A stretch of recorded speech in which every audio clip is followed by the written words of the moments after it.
Hello, it's Melissa from Melissa's Creations, and today I'm going to show you how to do this fun paper pumpkin alternate card. I used some of the gem stamps and the little background stamps that I think look kind of like raindrops, and I stamped my background, made my own DSP with it.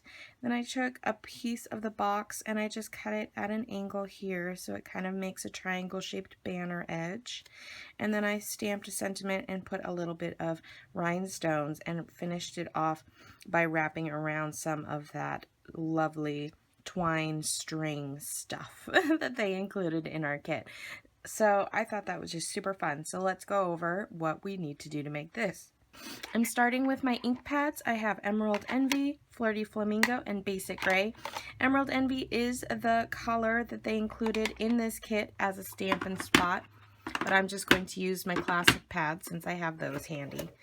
And when we open the kit, the first project that they recommend this kit for, is what we made the kit for, is this fun gift box with a tag and a tassel. The tassel is a really cool idea. I thought that was very fun. I hadn't really made one with these products before, but it came out very nice and I do like it. I just have a hard time using all of this wonderful string for a tassel, so I opted not to do too many of those, but the box is fun. It's pre-adhesive on the flaps here, so I adhered all of it except for these two sides so that when I'm ready I can put my goodies in, and then I'll take these strips off and adhere it down together. So I thought that was a super cute little idea, but I do like cards better. So I went ahead and here's another alternate that I came up with, and I saw this ribbon technique from Robin at my pink stamper. I thought that was so much fun, so I decided to add that to this alternate card here. So I am going to get my stamps out, and I have these awesome, I love these stamps that came in it, and the words are so much fun too. There's several. It's your day to sparkle, have a brilliant birthday, just a little bling for you, way to shine, and you're so fancy. I just thought all of those were so cute, and I love these two little background image pieces here. So we're going to use quite a few out of there, and I'm also going to grab some of the string that came in this kit. Look at all of this wonderful string. It is so great. And I'm just going to take, and you can see that I kind of tried to play around with different things. This is one of our decorative label punches punched out of the box. But I today am just going to use a small portion of the triangle. So I'm just going to chop that triangle right off, and I will cut this down in a moment. I am starting with a piece of Emerald Envy cardstock. This is just a regular 8.5 by 11 inch sheet, which I will cut down for my card base. So we're just cutting this at 5.5. And then we will score it again in half at 4 1/4.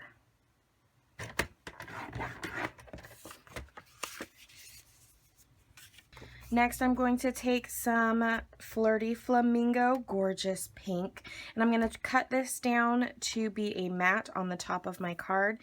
Now, currently, this scrap measures about 4 1/4, so I want to trim it down to 5 1/4. So I'm going on the long measurement first, and then I will trim that down to 4. Next, we need a piece of Whisper White cardstock, and if you have a scrap, that would be just fine, just large enough to go onto the front of your card. I don't at the moment, so I'm going to cut this down to 3 3/4 by 5.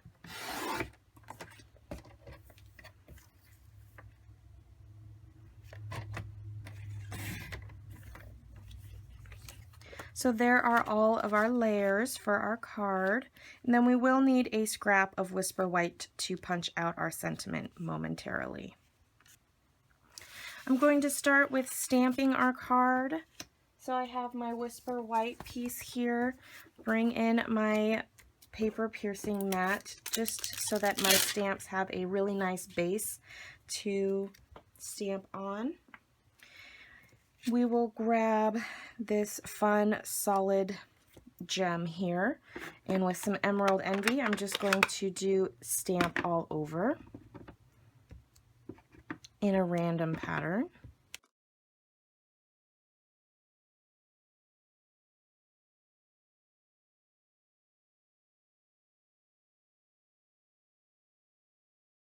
So we will put this guy away, and now I want to bring in this fun rounded gem.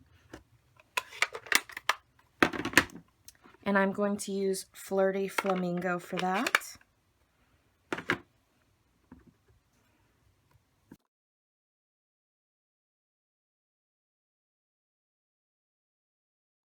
And lastly, I will use the diamond shape.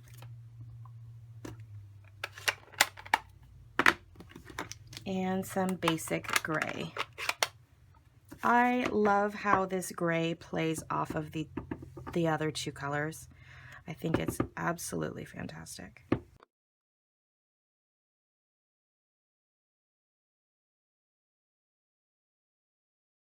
While I have my gray out, I'm going to bring in a scrap of that Whisper White, and I'm going to stamp a sentiment. And I did have a Brilliant Birthday before, but I think this time I'm going to do It's Your Day to Sparkle.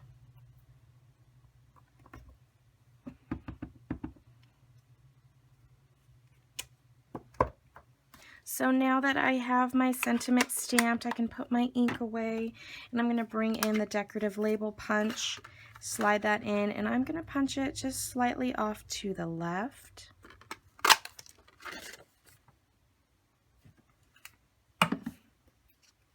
I'm going to use some of my wonderful rhinestones to bling that little sentiment up. And I like to use a large, a medium, and a small, and I'm just going to layer those right off to the side.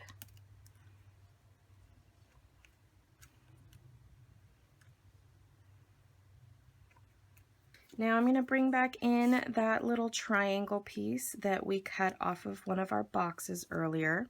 And it's okay if it has the hole in it, that's going to get covered up. So I'm just going to use some scissors, and I'm going to snip slightly up the middle, and then I'm going to snip those from corner to middle to get that banner look. So cute. Now I'm going to start layering my card.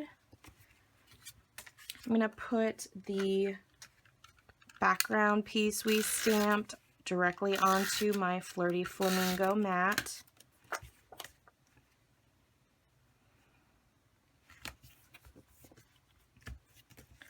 I'm going to take a little bit of my twine.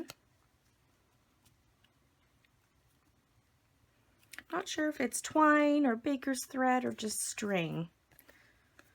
I'm going to start off to the bottom. So if I was looking at it the correct way, this is going to be the bottom right hand side.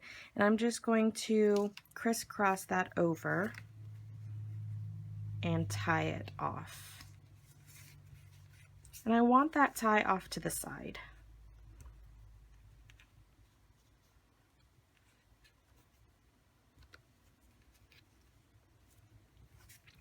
I'm going to give it a little trim.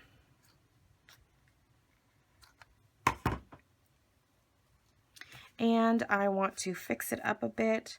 And I do want to make sure that my knot stays over right near the crisscross, so I'm going to bring the knot underneath that top string and spread it out just a little. You can fiddle with it to get it in the position you want. There. That looks pretty good. Now I will take this little banner piece that we made out of that box, and I am just going to put a little bit of liquid glue on the back of that. It gives us a little bit of wiggle room to get that underneath. And I didn't put it on before because I do want to make sure my placement is right where I want it, which is having the peak, I guess, of the place that we cut the banner right underneath that knot. I'm going to take my sentiment with some Stampin' dimensionals and pop that up. Now when I place this over, I don't want my dimensionals to go onto the string because it would be popped up too much. So I'm going to try and place it so that I have 2 dimensionals up here at the top and bottom and 1 in the middle on the side.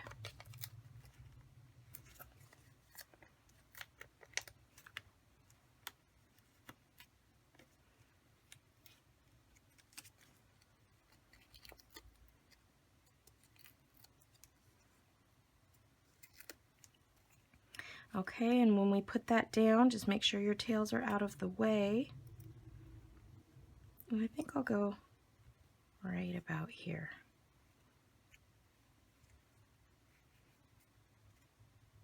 So cute. All right, and the last step is to pop that onto our card base with some dimensionals.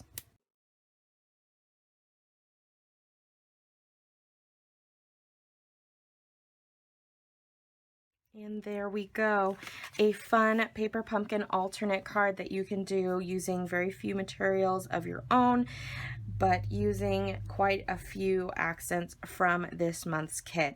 These 2 cards here are slightly different. I did opt to put the background on here, which I stamped with that fun little background stamp that looks like the teardrops, this one right here. I inked it up in basic gray. I stamped off twice and then I stamped it onto my background because I wanted it to be super, super light. So there are the 2 different versions of the same card, one with the stamped background using those little teardrops or raindrops and the other without. Thank you so much for joining me today. I hope you enjoyed this alternate paper pumpkin project for July 2016. What a gem. If you'd like to subscribe to Paper Pumpkin and you don't already have a demonstrator, I would appreciate your support by doing it through me. You can go right to my website, melissascreations.com, and click on Paper Pumpkin for some information on how to sign up. Thank you again, and I will see you guys soon.